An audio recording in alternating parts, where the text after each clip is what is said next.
Good afternoon.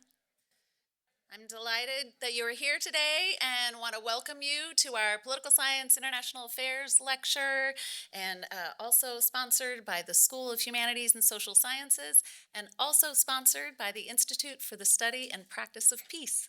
So just again, delighted you can be here. I'm Dr. Melkonian. I head up the Political Science and International Affairs program here at Gordon. And I want to introduce you to Knox Thames. You read a little bit about him. I'm just going to share a little bit more. He is a dear friend of my husband's. They both work in freedom of religion and belief. And so when we heard that he was going to be lecturing in the Boston area, we said, oh, let's get him to Gordon. So we're just delighted he is here today with us, as well as other speaking engagements that he has in the region. So Knox Thames is a globally recognized human rights lawyer, advocate, and author. He's dedicated over 2 decades of his career to promoting human rights, defending religious minorities, and combating persecution worldwide. He has held several key positions advocating for freedom of religion or belief, including at the State Department, 2 different U.S. government foreign policy commissions, and that spans services under his time of service under the Bush, Obama, and Trump administrations. So he's seen it all. He is currently a senior fellow at Pepperdine University, and he directs the program on global faith and inclusive societies from the Washington, D.C. campus. He recently served as a senior visiting expert at the U.S. Institute of Peace, and in April 2026, he will become the inaugural executive director of Dallas Baptist University's Center for Global Religious Freedom, also in Washington, D.C. You may have read his work elsewhere. He's been published widely. His articles and commentary have appeared in USA Today, Washington Post, Foreign Policy, Time, Newsweek, The Dispatch, Christianity Today, the Harvard Human Rights Journal, and other publications. His newest book is Ending Persecution, Charting the Path to Global Religious Freedom.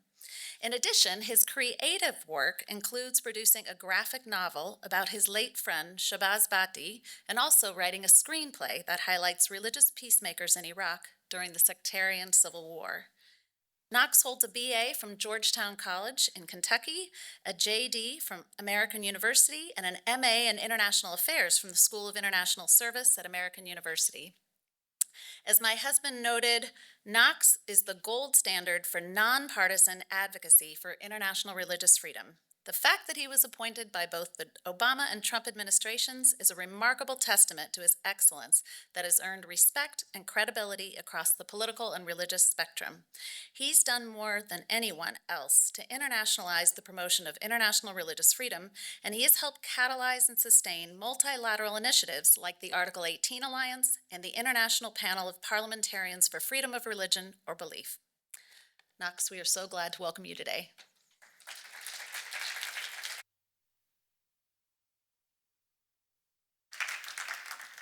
Well, it's a real pleasure to be here at Gordon College. I will tell you, this is my first visit to Massachusetts. So I've actually been to Afghanistan more times than I've been to Massachusetts. So it's great to be here, and I appreciate Dr. Melkonian inviting me up to this lovely campus. I'm going to talk about some of the findings from my book, Ending Persecution, using my policymaker hat that I used to wear at the State Department, and also share some thoughts as a Christian about what it means to be advocating against religious persecution. So to begin my talk, I'm going to start with some vignettes. The first one is in Cairo, Egypt, where I was visiting in 2010. We were in a small church office, and we were watching a grown man cry. By the world standards, he wasn't a person of any particular importance. He was a day laborer. He held menial jobs. But he had made a decision that had changed his life for the better and for the worse. He had become a Christian, and now he was being chased by his family and prosecuted by his government. He didn't know where to run, and he sat there and wept in front of us. A couple of years later, in the mega city of Karachi, Pakistan, of about 20 million people, I was sitting in the beautiful Consul General's home, watching another man cry. This person was from the Hazara Shia Muslim community, an ethno-religious group that straddles the Badlands between Afghanistan and Pakistan. And he wept as he talked about when ISIS had sent a suicide bomber to kill his friends while they were playing pool. Why? Because they were the wrong kind of Muslim. ISIS claims a Sunni identity, and they have pledged death to all Shia. and he didn't know what the future held for his community, and he sat there and cried. But I've also seen tears of joy. This is a picture of Asia Bibi. She spent 8 years in a Pakistani prison over allegations of saying something blasphemous about the founder of the Islamic faith. But I had a chance to meet her in Toronto, Canada, where she lives now in safety. And she wept when she told how encouraging it was when she heard that Christians were praying for her and governments were advocating for her while she sat in solitary confinement in a Lahore prison. So these 3 vignettes are about 3 individuals, but they represent millions of people around the world who every day risk everything to do things that we take for granted here in the United States, just praying and worshiping how they feel led. So the question for our conversation today is, what can we do? How can we end religious persecution? So I think we start with understanding the context. I love this verse from Proverbs 4, and this is a little more smoother translation. It says, getting wisdom is the most important thing you can do. Whatever else you get insight. And I think as we're trying to understand and think about what we can do to end persecution, we have to get understanding. We have to understand the global context of persecution. So according to the Pew Research Center, roughly 2 out of 3 people on earth live in countries that restrict the free practice of faith. 2 out of 3 people.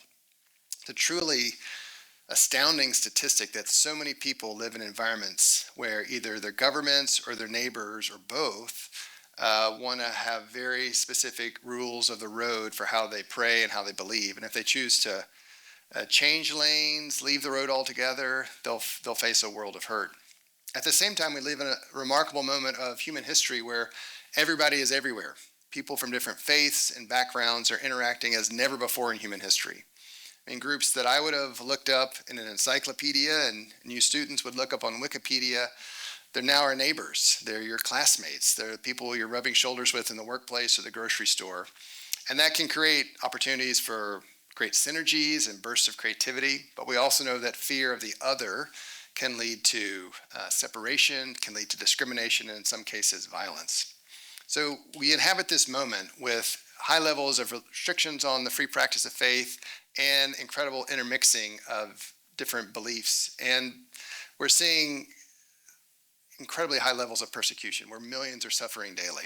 So you can have Rohingya Muslims in Burma that are fleeing a genocide at the hands of the Burmese army. You have what's happening in Nigeria to Nigerian Christians at the hands of Boko Haram. Or in Iraq, where the Yazidis literally had to run for their lives. This is a picture of it from 2014 when ISIS was trying to exterminate them. Or you have an authoritarian context like North Korea. Pyongyang used to be called the Jerusalem of the East. There were so many churches there, but now it's completely extinguished because of the authoritarian repression there.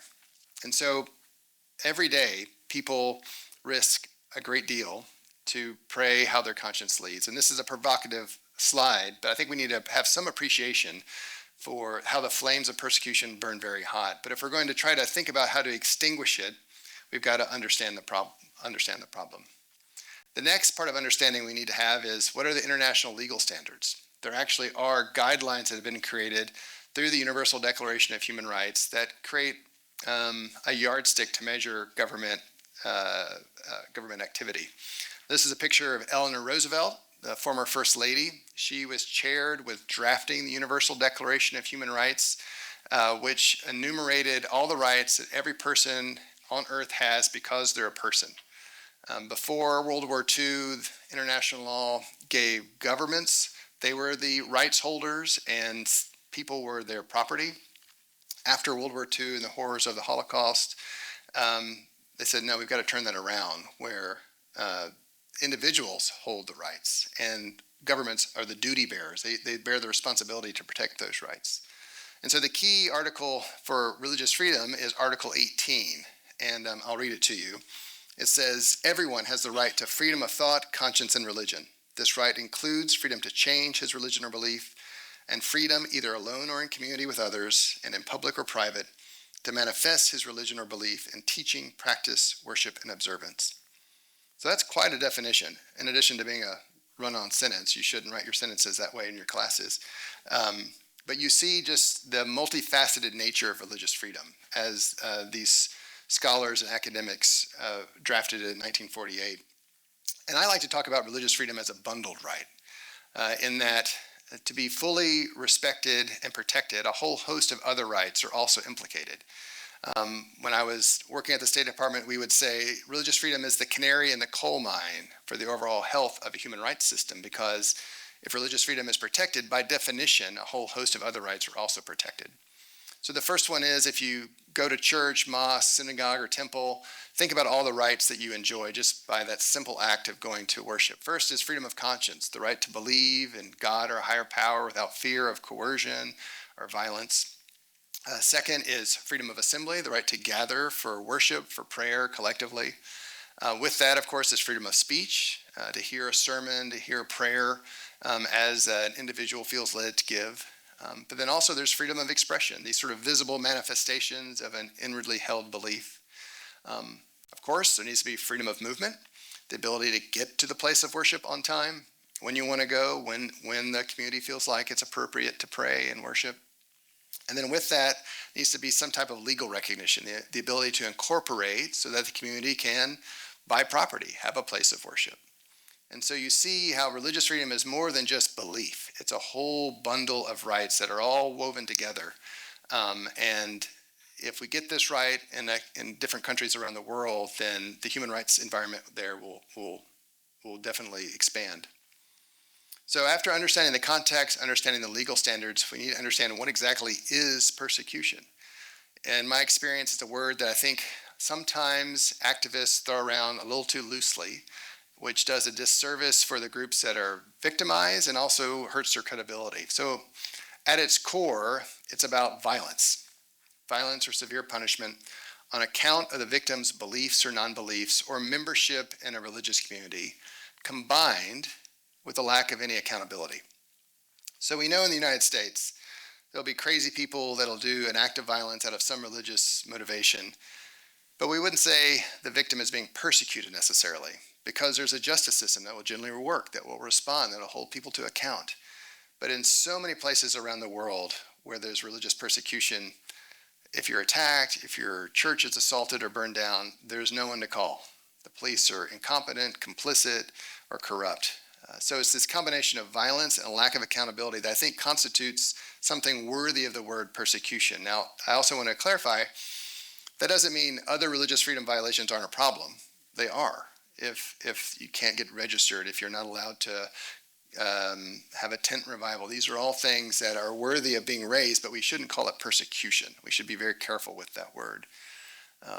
So in my book, I identify 4 different typologies of persecution to help policymakers and activists be more specific in what are the challenges so that we can devise appropriate responses. You know, aspirin can't cure cancer. We've got to be nuanced in our approach.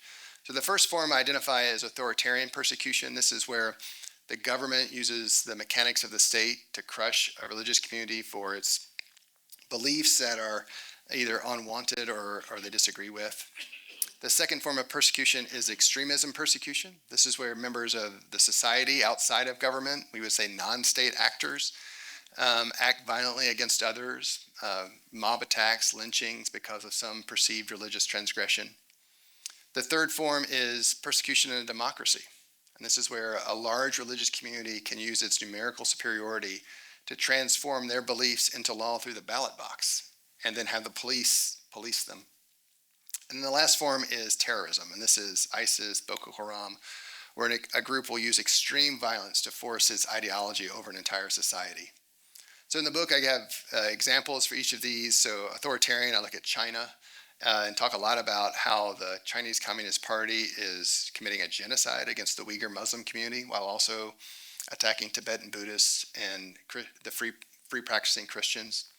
For extremism, I talk about Pakistan, a country I visited 8 or 9 times, what happened to the woman at the front, Asia Bibi, but also how extremists target other Muslim communities like the Ahmadiyya community.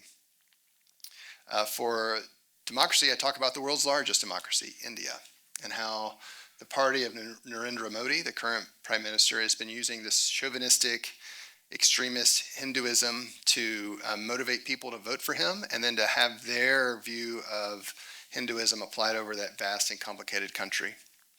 And then the last example is Iraq.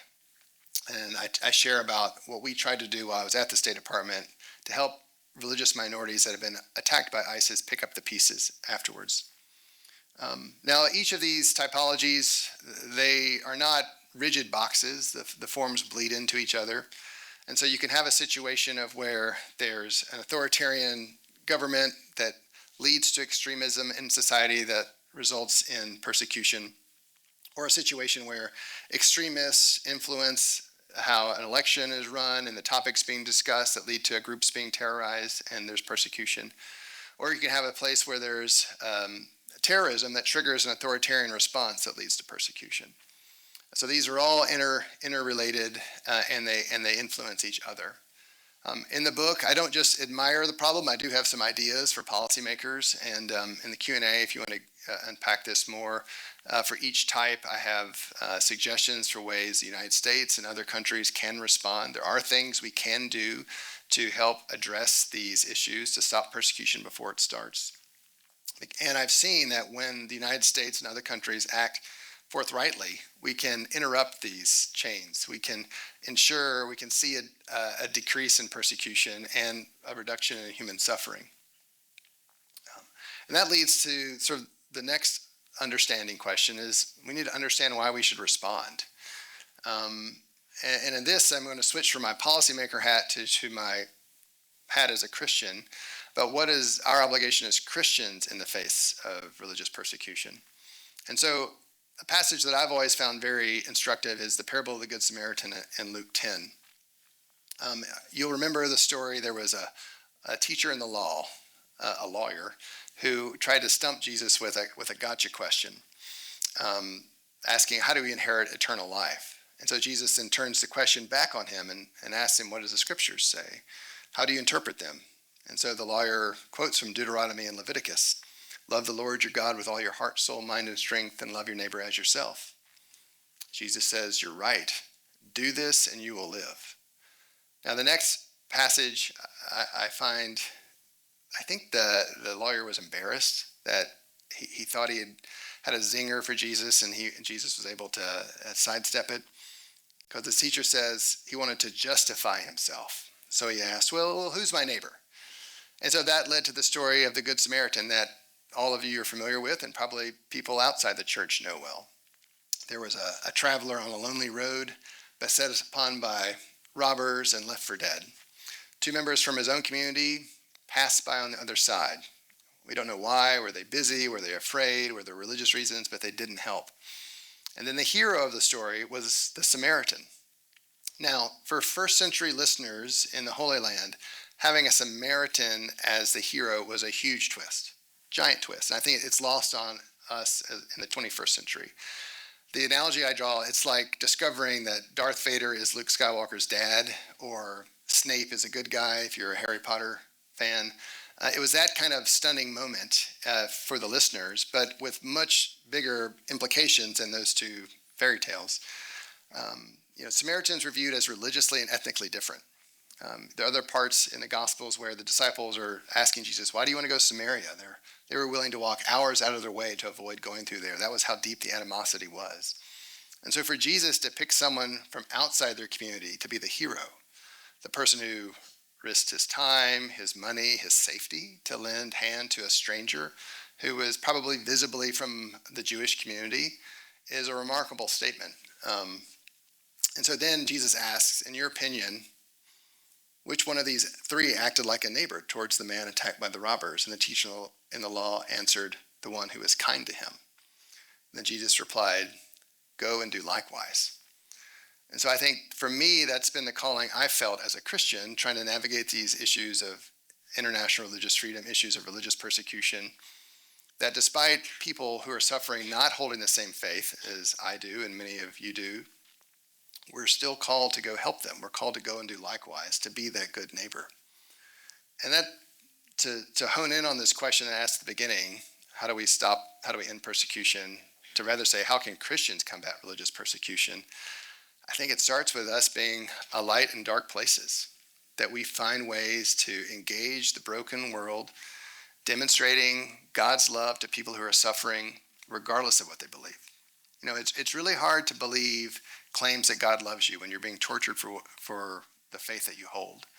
And so it's an opportunity for us to find ways to advocate for those people, to be a light in dark places, to demonstrate that we care for you because God cares for you and you're our neighbor. One of the things I've been working on is trying to think, now that I'm out of government and I can explore these religious themes more explicitly, is what is our obligation as Christians? So we've created this network called Christians Against All Persecution, and I've got some flyers on the back there about it as well. We've got Bible studies and prayer guides and video resources to help Christians think about, okay, how do we speak out about religious persecution? And in addition, Dr. Melkonian mentioned this new Center for Global Religious Freedom that I'll be joining in April. It's this really exciting opportunity, thanks to the support of Dallas Baptist University, to say, look, we want to advocate for anyone who's facing religious persecutions out of a Christian conviction. And so our mission will be in this context of global persecution impacting every faith somewhere. We're going to be working to inspire and equip students, churches, and policymakers to advance religious freedom for all, both as a reflection of Luke 10, but also as an American value, that we see this as part of the blessings of liberty and prosperity that we so enjoy here. We have an obligation to try to leverage that for good in the world. So we're very much looking for partnerships with students, partnerships with faculty members, and I'm very excited about this opportunity to be here at Gordon as we're getting ready to launch this new effort. And then to go back to some of the themes of the book as I wrap up, this need for continued effort. I like this video clip because we don't know how far this man has climbed and we don't know how far he's got to go, but one thing's certain, he can't stop where he is. And so we've got to keep working every day to take on the challenge of persecution. And so in the book, I talk about the 4 C's: consistency, coalitions, call-outs, and consequences. And so with consistency, it's pretty simple. It's religious freedom for all. We advocate for anyone who's suffering for their beliefs, even if they're different from our own, that we stand up for them as an American value, as a Christian ethic, that we're for everyone's religious freedom, and we do that consistently. Second, we work in coalition. We build alliances spanning the religious and the secular. We work with all faiths and none, politically left, right, and center. And I've seen that from my time in Washington, that when perhaps one activist group or religious community can't move the needle by themselves, but if they can bind together with others, especially from different political persuasions or belief systems, that's notable, that's unique, and that can get the attention of policymakers and start to move the needle in ways that can alleviate human suffering. The third C is call-outs, and this is where I think it's so important that the United States be specific in our condemnations. Naming and shaming works. It puts the persecutors on notice and encourages the victim. And the woman at the beginning, Asia Bibi, when she told me how meaningful it was when she heard that governments were advocating for her and people were praying for her, it gave her that little extra ounce of energy that she needed to get through that day when she was in prison for 8 years. And it also put the Pakistanis on notice that the United States and our allies, that we cared. And this is something we can talk about in the Q&A, but as the second Trump administration is proving to be pretty different from the first administration that I was a part of, the absence of American values in our foreign policy, I think, is concerning. And I've seen time and time again that if the United States isn't involved in a human rights issue, it doesn't get addressed.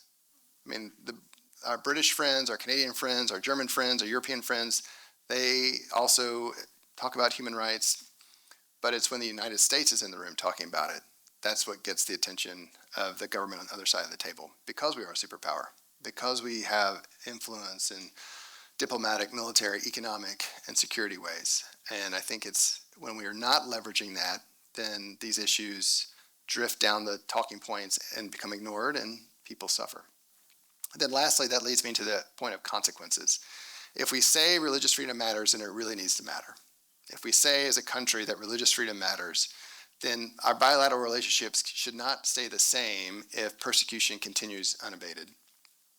And this is where concrete actions can change the incentive structures and alter the abuser's calculations. Naming and shaming, shining a light is the first step, and that sometimes can work, especially with prisoners. But if you want to see systemic change, it's going to mean a credible threat of some type of consequence, a sanction, a reduction in trade that's going to make the person in charge alter their calculation to do the thing that's right that leads to greater religious freedom. And if we don't do that, if we only talk about it and we don't follow through with consequences, then it undermines our credibility and it erodes any kind of deterrence that our statements might have. So just to wrap up, how to end religious persecution? What can we do here from this beautiful campus? I think it starts with we respond, that we realize that God has put us here now to do good works. And so you may be thinking, well, I'm an undergraduate or I'm here at lovely Gordon College. What can I do? Well, I've seen there will be opportunities that God will put before you if you're open to it. And it could be as simple, there's a story I like to tell of when I was at Walmart in Northern Virginia in the checkout line, and the woman checking me out, I thought she was I sort of thought, I think she's from the Uyghur Muslim community, by the way she was dressed, her facial features, her name. And I just felt called to ask. I said, I'm sorry, are you a Uyghur Muslim? And she was surprised, said, yes, I am. I said, well, how's your family? I know it's very difficult in China right now. And she was sort of visibly honored that this stranger who was going through the checkout line had cared enough to ask. And that was the end of the exchange. Nothing more to it. But I felt like, boy, that was like giving someone a cool cup of water on a hot day. It cost me very little, but she was seen. And there are opportunities like that everywhere. There are opportunities like that on this campus, I'm sure. And that's the starting point. If we think about how do we leverage our just the fact that we're here in the United States of America in the 21st century, first of all, we should thank God every day for that. But the opportunity we have to be a force for good, to stand up for these American values, to see that they're incorporated in our human rights, insisting that our elected leaders talk about these things, care about these things, and also working with our faith communities to make sure that they're sensitive to it and leveraging it. I mean, these are the opportunities that we have now because of where we are. So with that, I want to thank you for having me. It's a great pleasure to be here, and I'm happy to answer any questions.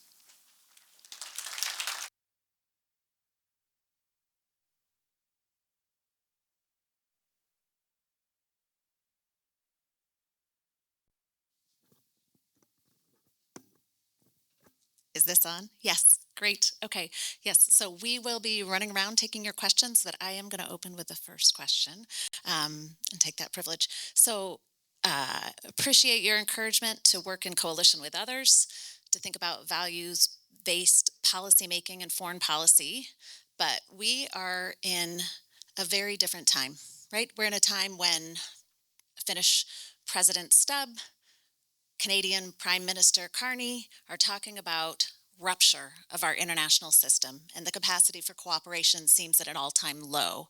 So how do we make progress on international religious freedom of belief and conscience at a time like this? Yeah, I mean, I do think we're at sort of I'm going to come out this way from behind this, an inflection point where, I think what Prime Minister Carney said, even what Secretary Rubio said in Munich a couple of days ago, we're at this new moment, and the question is, okay, what do we do as people who care about human rights, the people that care about religious freedom, to ensure that the structures and standards that have been created over the last 75 years aren't just thrown out, and that actually, so we maintain what's been created, but then we also realize the persecutors, the bad guys, they're innovating. They're coming up with new ways to repress. And so we can't be satisfied with the status quo. I mean, that's a firm foundation to build from, but we also have to be innovating ourselves to meet the challenge. And so this talk of the demise of the international rules-based order, I feel like is premature.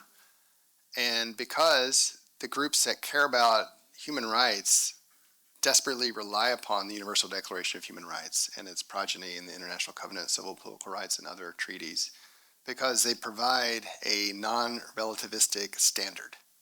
If these standards don't exist, then it just becomes cultural relativism. Well, we believe that converts should be executed. Sorry. We're like, no. There's a global standard that all our countries agreed to that is a yardstick, and you may not like it anymore, you may disagree with it, but it's there.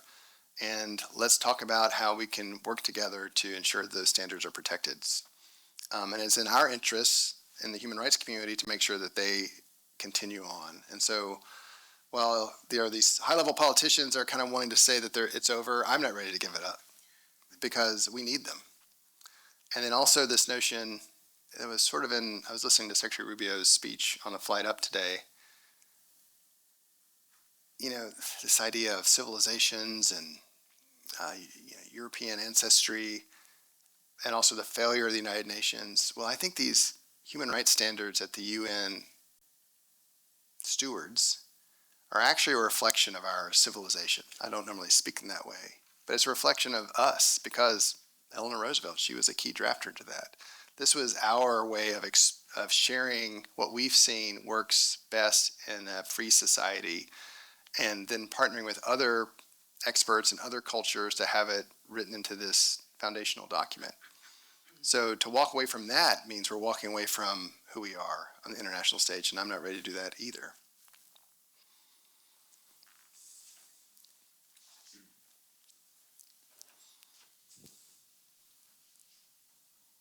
My my question revolves around, or my question is, where are the biggest roadblocks and pushback coming from, from like the home team, or like in the U.S. Because like we all sit here, we look ending religious persecution, and we're all like, yes, great, like big fans, or but there still are people but obviously the U.S. is not acting of one mind on these issues, and you and your colleagues are testament to the fact that there's advocacy work that needs to be done at all times. And so where like on the U.S. side, on those like Western countries, or the Western countryside, Canada and some of the European countries that are trying to push for more of that. Where is the domestic pushback in those issues? What's your name? Where are you from? What year? Isaac, I am a junior and I'm a philosophy major. You're from Massachusetts? Yes. Thank you. Yeah, pushback. I think part of it is fatigue. This legitimate question, well, why does the United States have to do this? And I think, living in Washington, D.C. this past year, countless numbers of friends have lost their jobs because of these cuts from DOGE and other changes. And when the cuts were happening, I mean, I was even surprised to see how much of the positive development work around the world was being funded by us at like 50% or higher. And I think there's a legitimate question that we should ask. Well, where is Europe? They're as rich and wealthy as we are. And the notion of burden sharing. The United Nations, I support multilateral work. I support the United Nations as an idea, but it's far from perfect. The Human Rights Council is very flawed. And so we're in this moment of political history where there's these massive swings. So it's like it's either all good or all bad. And it's a lot more nuanced than that. But nuance doesn't get you elected. Nuance doesn't sell. Nuance doesn't get you the clicks or the interviews at night. So it's sort of an admission of there are problems, things have fallen short, we have carried more of the burden than we should have.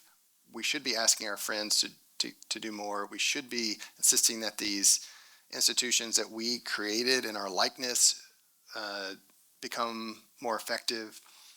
But then to say it's all worthless, I also think, which I hear in some quarters, is a reaction too far in the other direction. So it's about us making the case for why religious freedom matters, why do international human rights matter, why should the United States care? And so I've written about how in the early days of this administration they talked about they want to make a safer, stronger, and more secure America. Well, I think a robust human rights policy does that. And it's not some soft, mushy thing that's a nice to have. It actually contributes in a very real and substantive way to meeting those goals. So, what are the reasons people are willing to walk thousands of miles with their children through jungles and cartel-held territory? There's something pushing them. I would think twice before I do that with my family. So what is something that's forcing them out? And so if we can see that there's human rights, rule of law, that's going to make, for example, Central America more stable, reduce the push factors. It's also going to be better for make better business environment. This is where promoting rule of law and fair running judicial systems mean our companies won't be extorted or nationalized if they go in there. So it's not just a nice to have, it's a must have. Human rights and religious freedom, it reflects our values, but it's also in our interests. And when you get something that's both in our reflection of our values and in our interests, that's a really powerful thing that we shouldn't walk away from. But I think those of us who've done this professionally in the DC bubble have failed to explain this well to our fellow Americans who are dealing with high inflation and loss of jobs. I mean, these are real things. But why they should care about this as well, and that the investment is pretty minimal, but the returns on that investment can greatly exceed the little bit of money that's put in. That answer your question?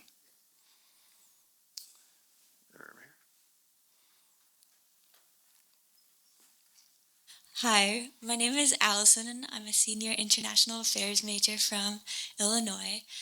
And in answering that last question, you brought up the cuts and like the cuts, especially to aid from the State Department particularly. And I was wondering, when we think about rebuilding those programs, hopefully in future administrations, in what ways can we make them better than they were before, so they address these problems that the administration has brought up about the U.S. being too involved or taking too much of the burden?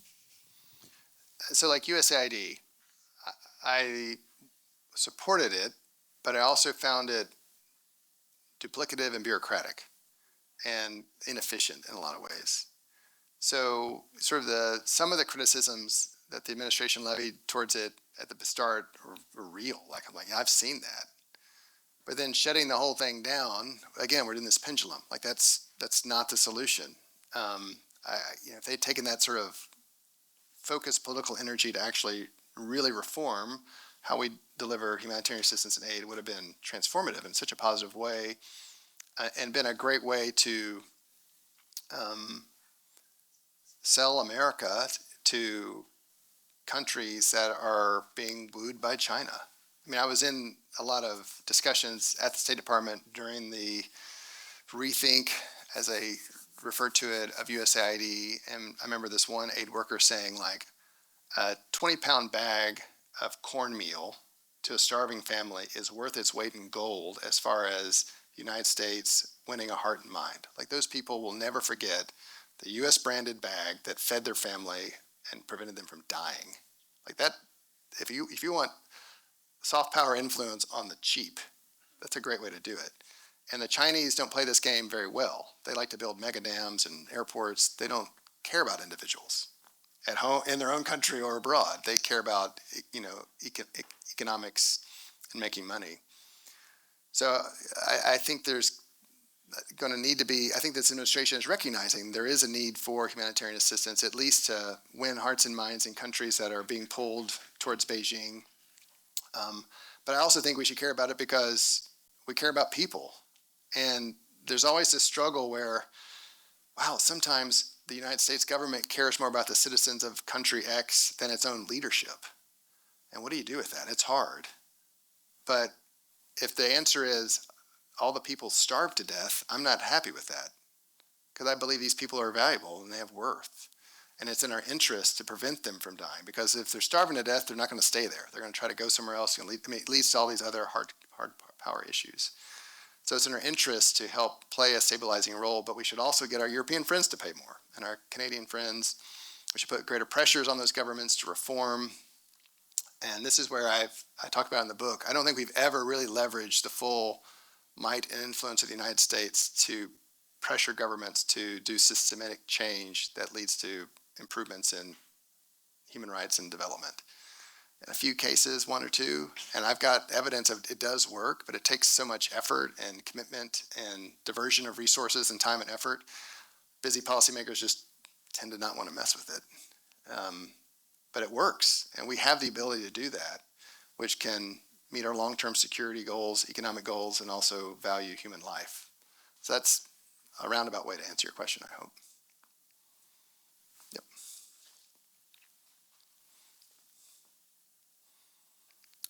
Well, nice meeting you again.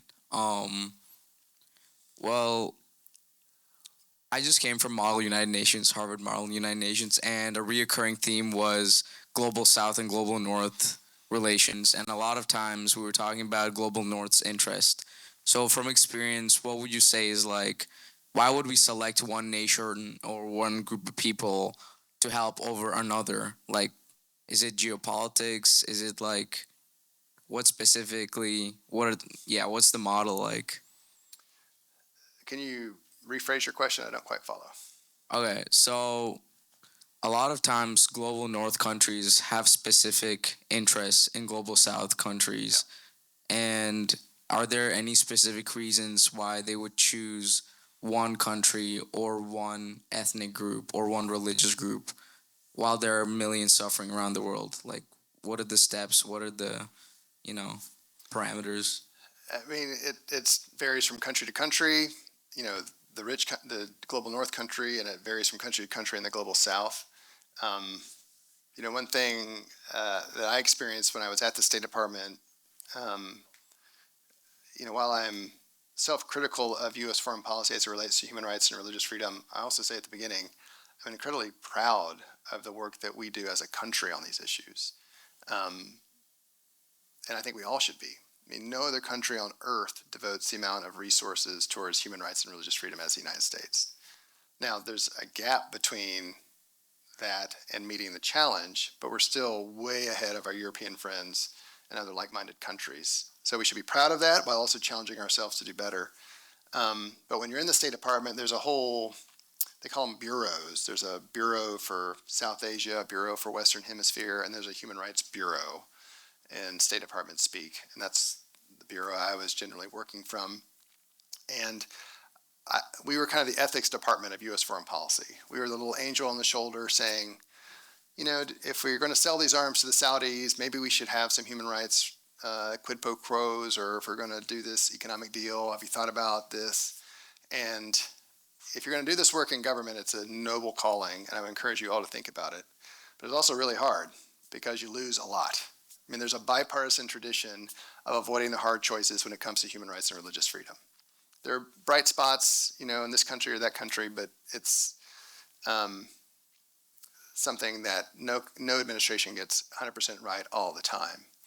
And so these questions you're making about how we engage countries that are weaker, the role of the human rights diplomats, religious freedom diplomats in our government is to say, okay, look, yes, we need them to partner on counterterrorism, but also let's think about how do we address the drivers that are leading to the terrorists being formed? How do we get upstream of the mentality that leads to someone being willing to be a suicide bomber? So it's education, it's you know, space where there's civic space for different beliefs and ideas to come in peacefully. And this is where the human rights team, the religious freedom team, can come in and play an important role. Ideally, it's in partnership with the government, but sometimes the government's the problem. So then it's like, how do we use the tools of statecraft that we have to change the authoritarian's mind by saying, I was joking in the previous class, if you've seen The Matrix, you know, they got the red pill, blue pill moment. And there's sort of two routes we can take here. And there was a project I was involved in the country of Uzbekistan, next door to where you're from, in Central Asia, where we gave them two choices. They had thousands of Muslims in jail because they were afraid that they were extremists, but there was no proof of it. They closed churches, had a very regressive law. And we said, look, you can reform all of that, let people out of jail, register churches, and we will take you off this special blacklist, and we'll invite you to the summit we're hosting, and we'll highlight you as a reformed country. Or you can continue the way you're going, and we're actually going to put sanctions on you to penalize this ongoing issue that we've talked with you about for years. And they actually chose the right path. And so Uzbekistan is in a better place than it was 10 years ago. It's not perfect. It's got a long way to go. But we were able to use sort of a credible threat of consequence to get the President Mirziyoyev to pick a different path that he otherwise wouldn't. And that's, I think, the thing that we should be inspired by, that's the kind of impact, positive impact our country can have.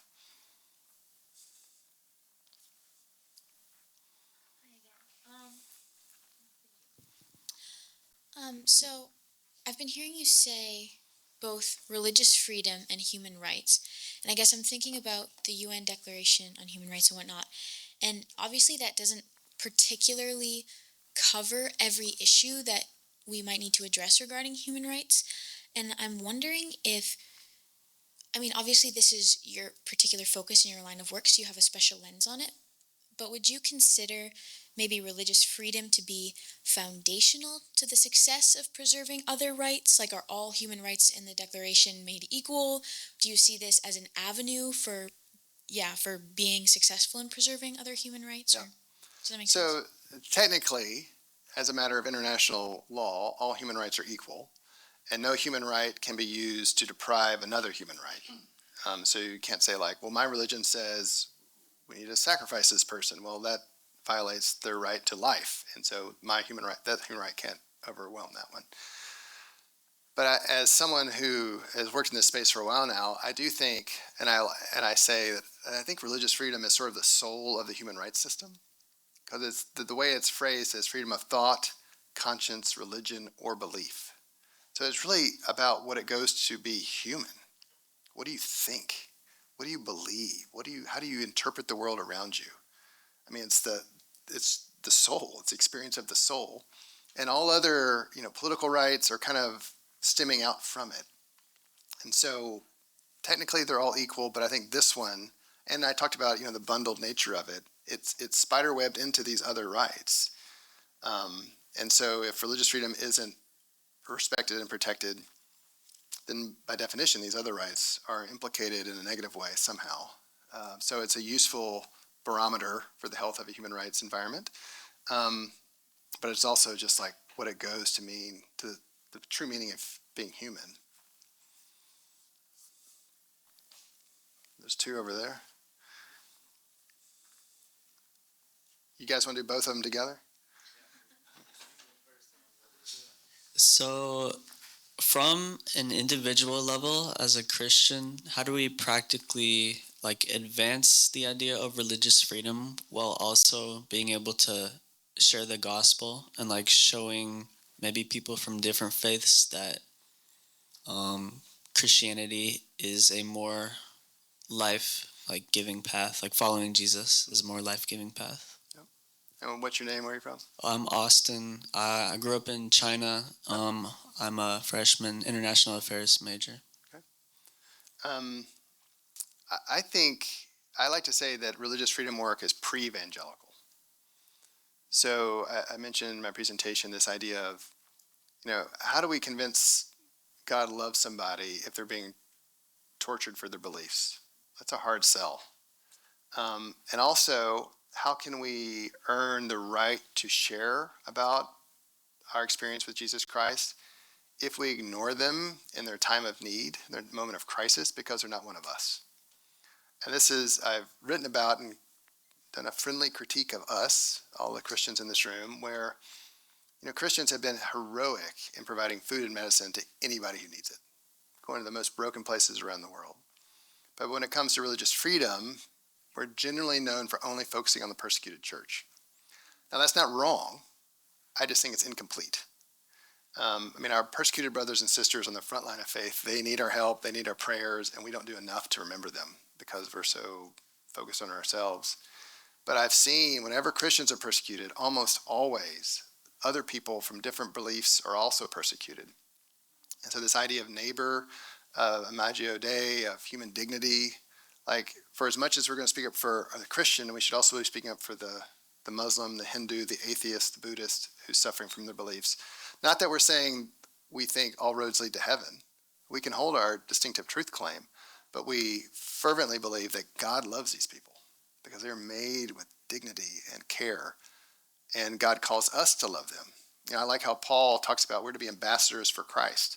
As someone who was a diplomat, that really resonates. We're to be representing God on earth, and we can do that to people. It's not the time to necessarily just to get out the four spiritual laws, but just to say, look, we believe in different things, but I believe that you matter, and we're going to advocate for you. And that can just sort of set the groundwork for maybe some conversations that come about. And if they choose to stay with their belief, then we're still going to love them. We're still going to be their friends. This isn't a quid pro quo. another pastor friend who we're working with at the new center at Dallas Baptist, he had this beautiful idea of religious freedom advocacy is tilling the soil. So you have the parable of the casting of the seed, some on rocky ground, some in the thorns, some on the pathway, and only 25% of them land on good soil. And that's the situation today. People will come to know Christ in Somalia, but the soil can't handle them, so they've got to run away. Well, religious freedom work is sort of tilling the soil, creating the environment. I'm not an evangelist, but you might be. And so we've worked to make Uzbekistan better. So now whoever comes behind will have the opportunity to share. And if people choose, the soil is ready and they can actually, the church can grow and thrive in that context.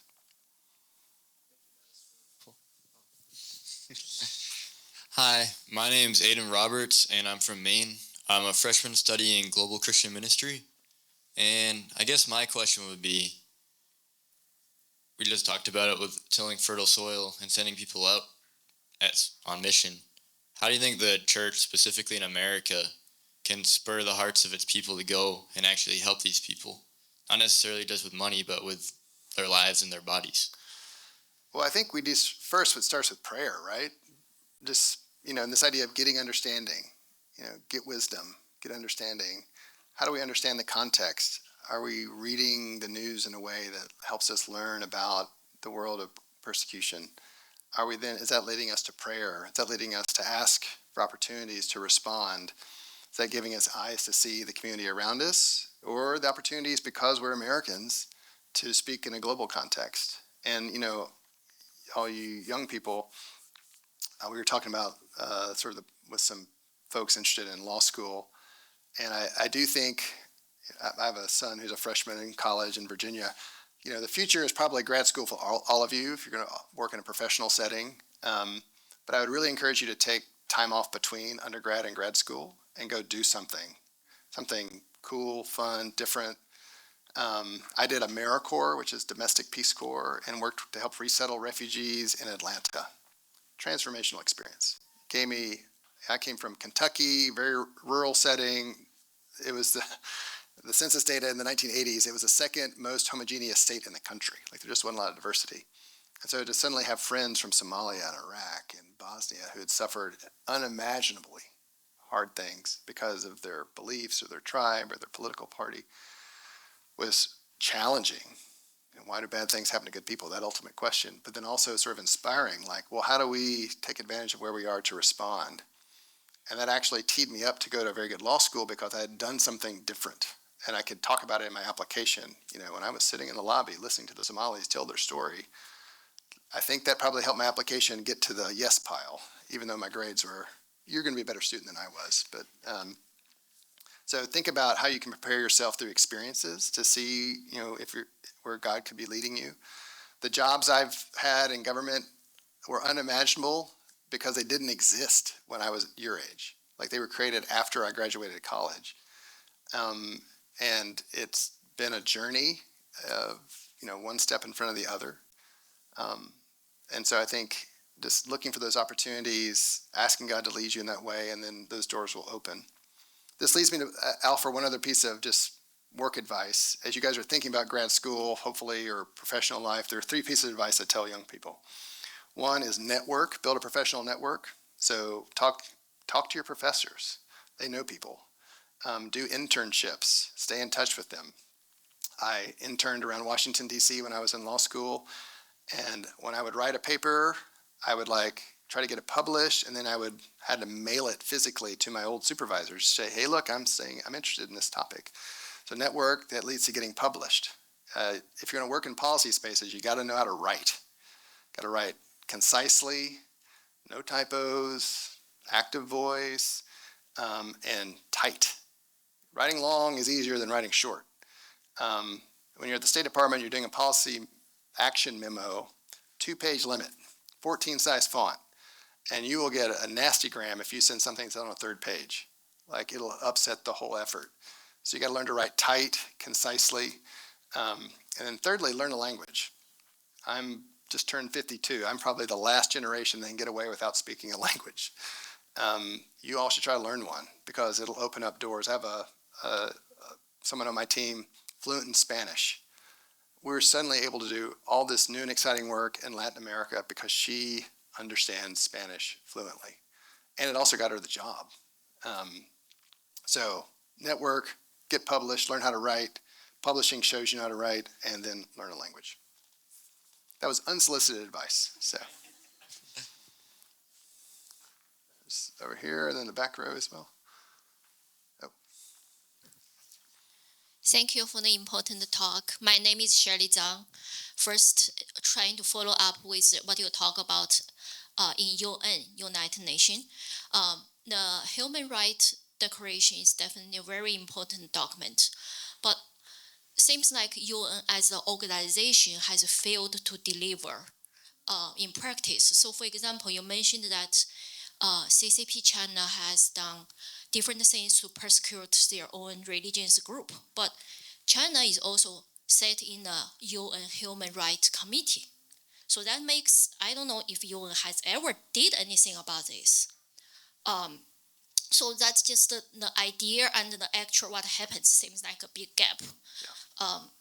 My second question here is, recently Moody Bible Institute has filed a lawsuit against Chicago Public Education School because they refuse the student teacher from Moody College to be practiced and observed in their public school system because Moody College requires their employee to sign a faith statement. So what is your opinion on this matter, which happens inside the United States from the religious freedom perspective? Thank you. I'm not familiar with that particular incident, but I have said, like, there are certainly issues that we need to address here in the United States when it comes to our own domestic religious liberties. And that is not a space that I've engaged in. But I think we also need to make sure we're clear on the different levels of severity. The issues that I track are literally life and death. Like what's happening in China is life and death. Issues here in the United States, they could be problematic, it could be illegal, but in most cases the stakes aren't that high. And so we need to differentiate between the two. And I have gently critiqued our community when people have talked about persecution in America, like during COVID when churches were closed. I'm like, maybe it's illegal, maybe it's certainly problematic in some contexts, but let's be careful about using the persecution term when we've got instances of China. Now, China and the UN, they are tough, they're bad actors. The UN is a mixed bag. Parts of it work really well, like the refugee work, life-saving, the food work, life-saving. Security Council, dysfunctional. Human Rights Council, dysfunctional. But good things come out of the Human Rights Council if we devote to it. In the book, I share some stories about there was an effort led by Pakistan and Egypt to create a global blasphemy law through the UN Human Rights Council. And so I was tasked with leading an effort to go to Geneva, go to New York and the Third Committee, and lobby against it. And after lots of trips, lots of conversations, because the U.S., we were working to build a group of like-minded countries, we were able to convince that bloc to withdraw their resolution and go in a different direction that actually was aligned with our values. But it took a lot of work, and only the United States has the capacity to do that. So again, us pulling out of these institutions, we're leaving a huge vacuum that China is going to fill. China is filling. There's one story I tell in the book where I went to a special session of the Human Rights Council that's focused on minority issues. And I was sitting next to three activists. And, if you do international human rights diplomacy, it can be tedious. And when you're jet lagged, it can be very hard to stay awake. And so people are giving lots of speeches, and I had zoned out a little bit. And the people next to me started giving a speech in Chinese. I didn't have my translation device on. And suddenly across the hall, across the room, the Chinese delegate started banging the table with her placard saying, "Point of order, they're not allowed, there's lying, that's not true what they're saying about China." And so then I, as well as an Austrian delegate, were able to lead a motion to say, no, this forum is for them to speak. You're out of order. And we had a vote, and we defeated the Chinese effort, and the people got to speak. But it took us paying attention, being in the room, to do it. So I think, again, I'm not for America retreating. I like us to engage. I want us to fight and win, especially on these things that we've created. And I'm very troubled by this notion that, well, they're broken, so we're going to pick up our marbles and leave. I want to go win. And I've seen if we put in the effort, we can win, or we can at least stop the bad, which is a win. And I don't like this retreating away from these spaces. So I'm hoping there can be a new way of thinking about how we work with the United Nations and other agencies like that. Take one last question. Okay. Thanks. My name's Zach. You had mentioned the different kind of categories, subcategories under persecution, and you mentioned the special case of India, which being the biggest country in the world, by population at least, where you said there's certain tactics based on the different criteria. So you mentioned like name and shame was on the slide. Yep. Is there any dynamic now where it's like, hey, they're such a populous country, we depend on them economically? Any just opinions on that? Because under Modi, the persecution has ratcheted up quite a bit, drastically, it sounds like. So, with a democracy, the naming and shaming works really well. When I was at the Special Commission on International Religious Freedom, we would issue reports on about 25 different countries. We'd always issue a report on India. It was like 8 pages long. And the foreign ministry would denounce it in the most hyperventilating language possible, which I thought was great, because that meant they read it. And they just did free advertising for us to like 1 billion people. And we would see not huge changes, but the repression would ease up. And so one of the projects we had was when President Obama was going to India. We knew people who worked at the NSC, who was a human rights person, and we were able to get a letter to President Obama from this Religious Freedom Commission saying, please raise the plight of religious minorities in India during your trip. And we were able to do an end run around the India desk and the South Asia Bureau, which was 100,000% against us talking about these issues because it would make Modi mad. And we were able to go straight to the president, and it actually resonated with President Obama. And so his last speech at the Siri Fort, he gave a speech that talked about religious freedom in the United States and religious freedom in India and how it's a shared value and it's hard work, but we got to protect religious minorities. And like Narendra Modi was visibly unhappy that Barack Obama was talking about this. But I heard afterwards that from Christians and Muslims, the two most vulnerable groups, that it got better because Barack Obama talked about it. Like, we need to be doing more of that. That didn't even get to like pressure and sanctions and economic, it was just talking about it.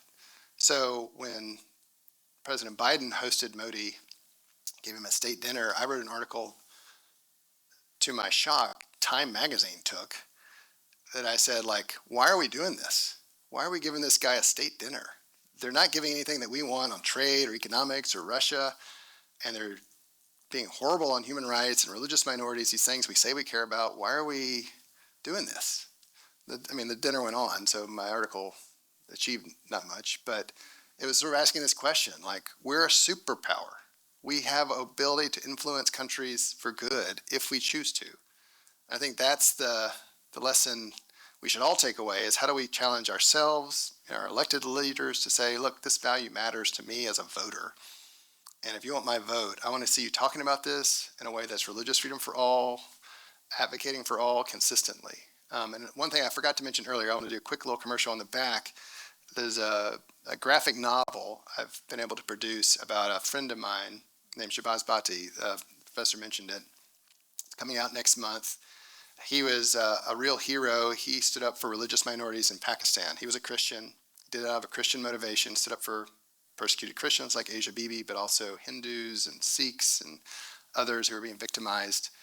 And he paid the ultimate price. He was assassinated 15 years ago on March 2nd.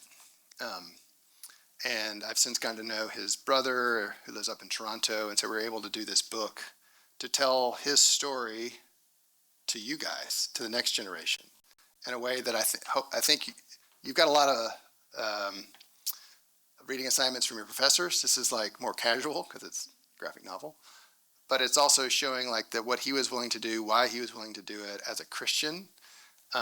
So I have one copy, so please don't take my last copy, but there's some flyers you're free to take if you're interested in that, and just kind of remember this hero of the Christian faith, the hero of the human rights world, and think about, okay, how do we emulate that where we are today?